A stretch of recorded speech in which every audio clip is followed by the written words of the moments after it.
Ang basa ng ating kapalaran ngayon ay maaring tumutukoy sa iyo, o sa ibang tao, na kapareho mo na zodiac sign. Ito ay isang simpleng gabay po lamang. Tanging ang Panginoon lamang ang siyang nakakaalam sa magaganap sa ating buhay. Gawing gabay at libangan lamang. Tagalog Chinese Horoscope. October 14, 2023. Year of the Rat.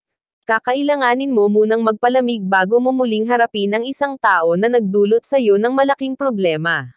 Ang iniisip mong walang katapusang komprontasyon ay walang maitutulong para sa pagresolba ng problema. Maswerteng numero, 22, 30, 44, 50. Year of the Ox.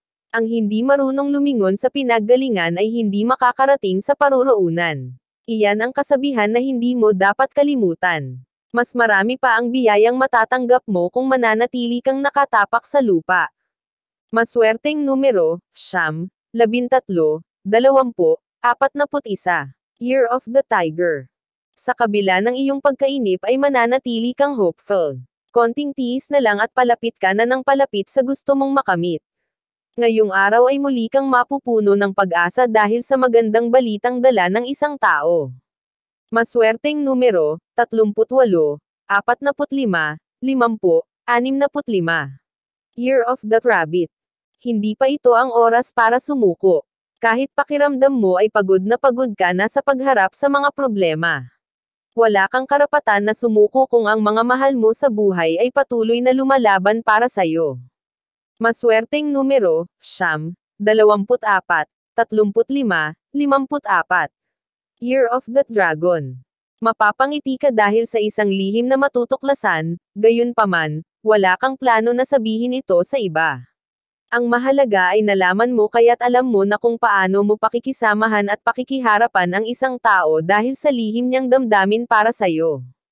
Maswerteng numero, 22, 39, 40, 68.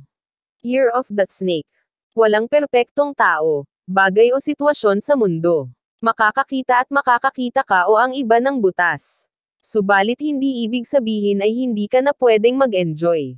Samantalahin mo ang mga pagkakataon na nakakaramdam ka ng saya. Maswerteng numero, 20, 45, 55, 70. Year of the Horse.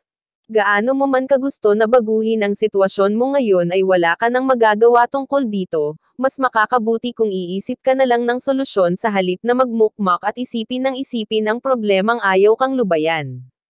Maswerteng numero, 23, 49, 51, 63. Year of the Sheep. Ang inaasahan mong darating ngayong araw ay hindi darating. Kung sino pa ang hindi mo inaasahan ay siya mong makakasalamuha ngayon. Huwag mong hayaan na pagharian ka ng lungkot dahil hindi ito makakatulong sa'yo. Maswerteng numero, 35, 47, 58, 73. Year of the Monkey. Mas magiging maayos ang takbo ng negosyo mo ngayon kaysa nung nakaraang araw. Isang malaking blessing na ito na dapat mong ipagpasalamat.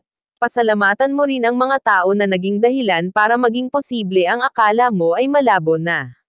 Maswerteng numero, 11, 20, 31, 54. Year of the Rooster. May pagbabagong magaganap sa iyong buhay pag-ibig. Ngayon mo mapapatunayan na wala talagang forever kahit gaano pa katagal at katatag ang pundasyon ng pagmamahalan nyo ay magigiba ito kung hindi kayo ang magkapalaran. Maswerteng numero, 6, 17, 30, 50. Year of the Dog. Mas bibigyan mo ngayon ng prioridad ang iyong trabaho dahil sa laki ng pangangailangan mo sa pera. Hindi mo na muna bibigyan ng atensyon ang mga bagay na hindi makakatulong sa problema mo maging ang iyong mga kaibigan na madalas gumimik. Maswerteng numero, 12, 49, 77, 80. Year of the Pig. Isang malaking oportunidad ang mapapalampas mo dahil mas uunahin mo ang iyong pag-ibig. May posibilidad na masisi ka ng mga mahal mo sa buhay dahil dito. Pero wala kang nikatiting na pagsisising mararamdaman. Maswerteng numero, 8, 13, 14, 25. Iyan ang Tagalog Chinese Horoscope. October 14, 2023. Maraming salamat.